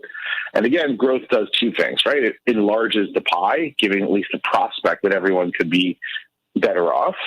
And it sublimates some of the distributional tensions, which are so high in the U.S., i.e., if the pie is growing, but even if your share isn't, you get a little more, you're a little more satisfied, you're a little less rambunctious and upset, maybe, depending on how it's distributed, right? And because we have such acute distributional issues in the U.S., i.e., high and unequal distribution, the growth kind of helps to sublimate what could otherwise be overwhelming tensions between different groups of people.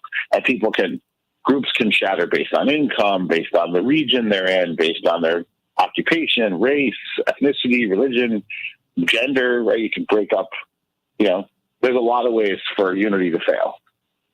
And those tensions tend to be expanded when there's a stressful time. Well, let me ask you this. What does a recession feel like to the average person? There's an old expression that,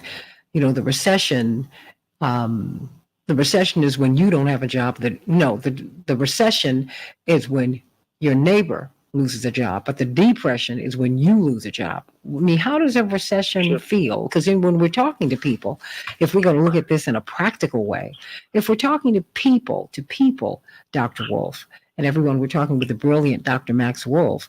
I mean, the thing is, they're like, are you kidding me? I'm already hurting. A recession, you can call it what you will. I feel like things are not right. I don't have enough money. Everybody I talk to, people are complaining about the cost of food, the cost of gas. I mean, people are trying to decide, do I drive my child to school or can I get to work? I mean, it's really hard out here right now, Max. Sure. But look, like anything else in the economy, recessions are not equally distributed, right? So it depends on your occupation and your region and how much income you make and how much of any savings you have and how stable your job is. So there isn't a sort of rule of how a recession is going to hit everyone because it hits everyone kind of differently, right? But I would say one thing. There are a lot of angry people out there who consistently make the same political and policy error, which is, I don't want anyone to get help. I'm doing bad. I'm already suffering. No one cares about me. I care about no one, right? This is the crabs in the barrel. And the 2 things you'd always say is, if you care about no one, that's a bigger problem than that you're not doing well in terms of turning things around, by the way. Much bigger problem, because you can expect other people to return that favor, which means you're alone with your sorrows, which is not usually an improvement, right? The other one is, and this always sounds terrible, and maybe why people call us the dismal science here in economics, but people have a tendency to think because it's bad, change will benefit them. It doesn't work that way. Because it's bad, in no way, shape, or form suggests it won't get worse. In fact, momentum is a big player in an economy.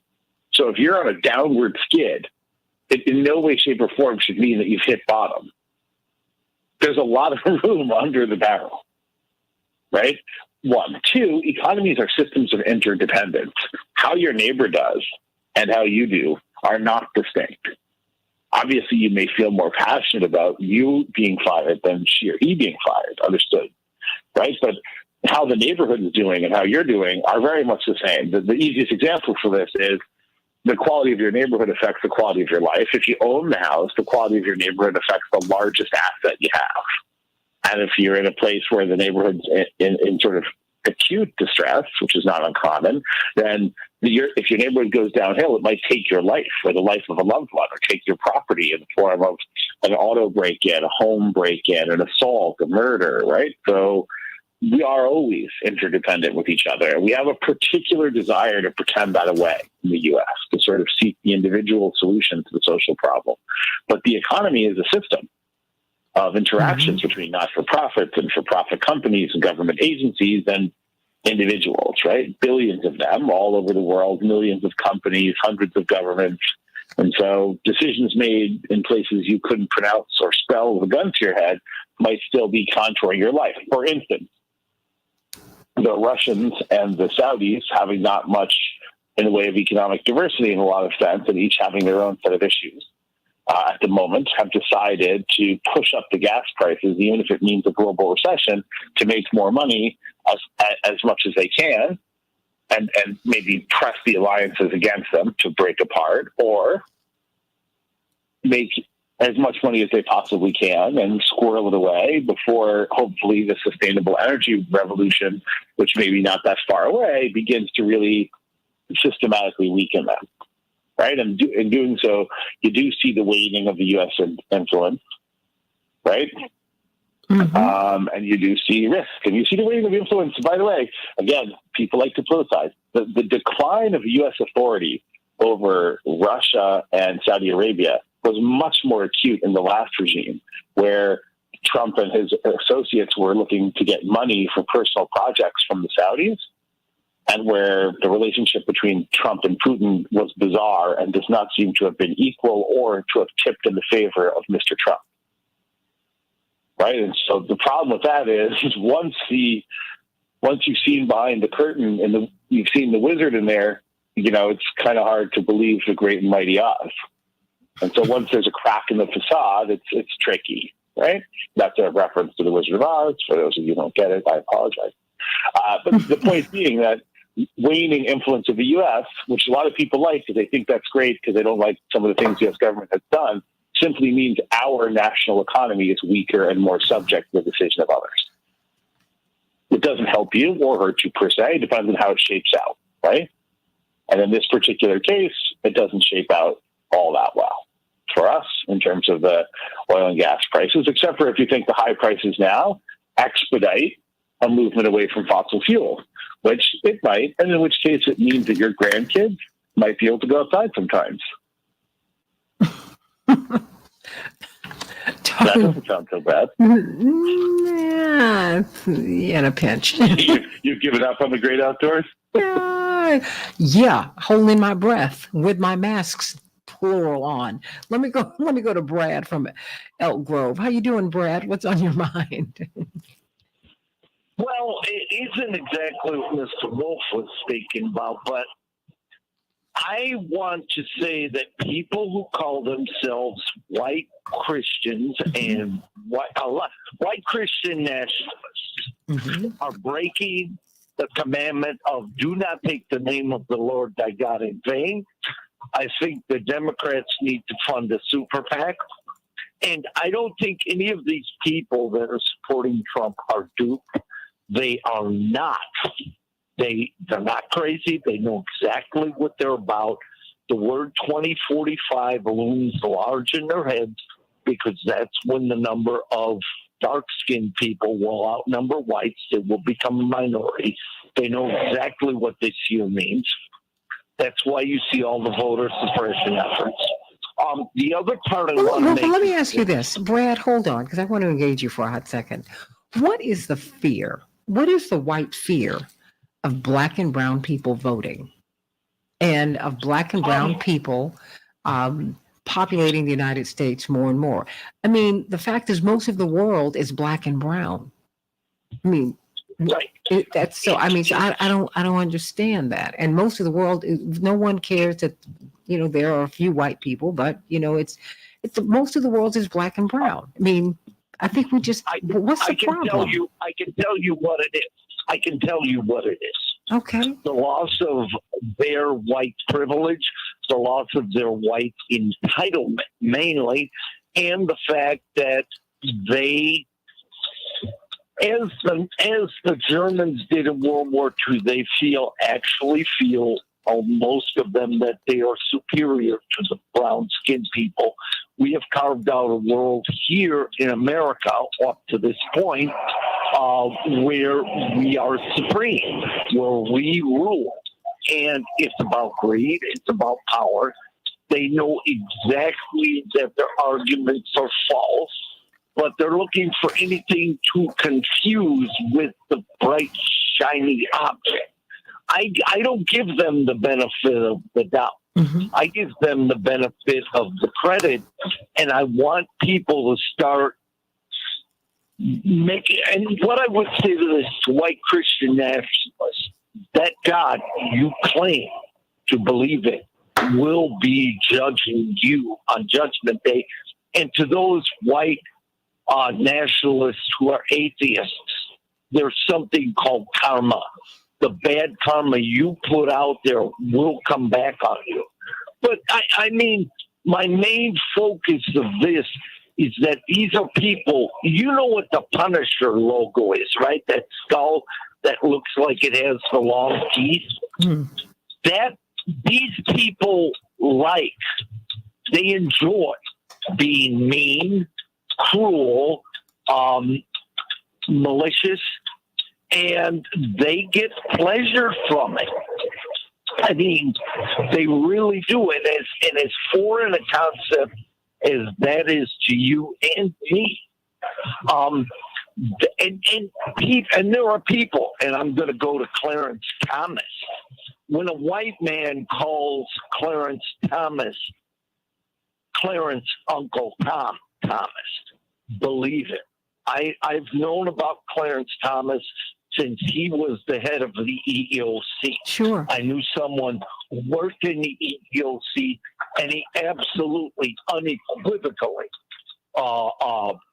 sexually harassed Anita Hill. Because I knew about him in 1980, before he was on anybody's radar. Okay. And you have people like Herschel Walker and Clarence Thomas. They're not dupes. These people enjoy being mean and cruel and turning their back. And I want them called out on. Well, and everyone wants to please their master, if you will, sadly. And that is the way that is. I mean, these people have been cowed and frightened to death. And that's what's so sad, Brad. And I want to thank you for your analysis today, because it's analysis that we need. I'm like, what's the big deal? I don't understand. And this kind of taking us down the rabbit hole. Max Wolf, is there anything that anyone could ever do to protect themselves from a recession, particularly if you have very, very, very limited income? My friend Lynn Richardson, who's a brilliant financial analyst and planner, talks about payday, going from payday to Monday. I mean, most people, they're not running through their paycheck. They're already behind when they get a paycheck. So by the time they have payday on Friday, Monday, the money is gone, if not almost gone. I mean, is there anything that anyone can do to protect themselves? Sure. A lot of things, right? So there's a lot of things people can do. One thing is they really can try to work together. That may sound hokey and old-fashioned, but it does kind of work. And the alternative is problematic. So if you can kind of band together with a few other people, then you have resilience, because you won't all be hit by the same shock at the same time. Right? But the ways people do tend to do this is really manage your expenses. So you know what you're going to owe coming into the future, and you try to limit the use of debt. You might have to use it, but try to limit it. 1, 2, you got to try to get that, get yourself, and it can take a long time to get there in a low income, but you got to try to get yourself that 60 to 90 day savings cushion.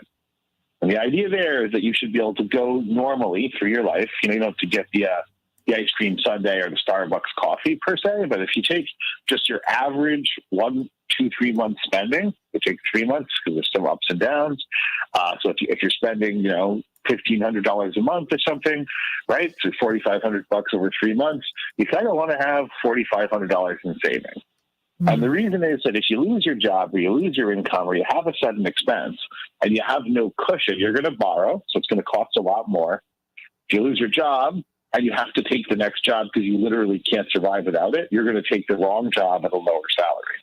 So the more desperate you are, the more leverage everybody has over you, the more interest you can be forced to pay, the crappier job you can be forced to take, the less you can self-defend or argue your case to whatever extent you're able to at a job, if you're able to at all. Okay? But then the other thing is get a little bit of a side hustle, however bad that sounds, which is find a way to make a little bit of money sometimes, right? That isn't just your job, particularly if you think your job security is poor. And there you kind of have to be honest with yourself and have a sense of how likely you are to lose your job in a friction, right? And this isn't about your self-worth. That can be separate, right? It isn't about whether you deserve it or not, right?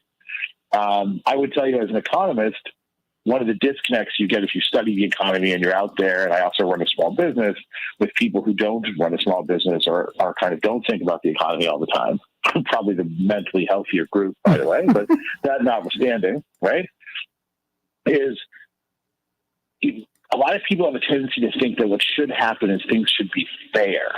If things are fair in the economy, it's amazing. It's like a Guinness Book of World Records moment. Take a picture. You won't see it again.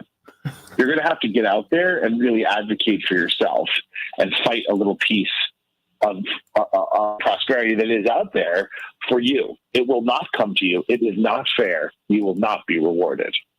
You will have to be an aggressive self-advocate who's somewhat skeptical about the stability of the world you live in, which does cause anxiety.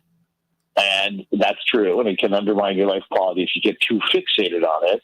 But if you're going to be realistic with yourself, you have to try to keep as objective an eye as you can on the fact that things are pretty perilous. And part of the reason for the stress and the mental health epidemic and probably the drugs and the drinking and the shootings and all the rest is that life has become substantially more precarious in the U.S. And even more probably than that, our lives are precarious. Events and the culture has begun to force us to admit that. You see it in the generations too, with Gen Z being different than millennials, being different than older generations, right? But like the expectation of stability and opportunity is declining even faster than the stability and opportunity, which are also declining. People just have this generally stressed out kind of feel. If you think about sort of 9/11, Great Recession, pandemic, it has been a kind of rough couple decades here. Dr. Max Wolf, everybody. Dr. Max Wolf talking about the economy. But you know what? We can work it out. We can work it out. But you're going to have to create a plan. We've been talking a lot about plans today. My father says if you fail to plan, you plan to fail. And there you're going to have to clip coupons and buy in groups and grow food and do everything we can, not just to survive, but to thrive. We can do that. We can make it through these tough economic times. Our four parents have made it through times that were even tougher than these. Certainly, they didn't have an FDIC. They lost everything in the banks. And on and on and on and on and on it goes. But you've got to vote, everybody. A lot of these issues can be dealt with the vote. When you let the powers that be know that you are present and that you want things to go your way, not their way, things will change. So go to vote.org, everybody. Find out if you've been purged from the voter rolls. If you're not registered to vote, really consider getting registered to vote. Get involved. Don't complain about the system if you're not going to work in the system to make it what it's supposed to be. It works when you work it. That's right. Reverend Dr. Johnny Coleman, the founder of the Christ Universal Temple, used to always say to us, it works when you work it. Get a plan, then work that plan. I promise you, if you don't try, you are going to lose. But if you do try, you just might win. Get out there and vote, everybody. I love you. I'm Santita Jackson. Can't wait to be with you tomorrow on the Santita Jackson Show. Please, everybody, let us know if you're going to be able to join us on Tuesday at 5 o'clock. We're going to have a meet and greet with Greg Palast. And then after that, we're going to show his movie. You don't want to miss it. It's going to be fantastic. I love you, everybody. Can't wait to be with you tomorrow. Tonight, go to pushexcel.org so that you can see this discussion, this compelling discussion on the teacher shortage. What are we going to do about it? Can't wait to be with you tomorrow on the Santita Jackson Show. Love you, everybody.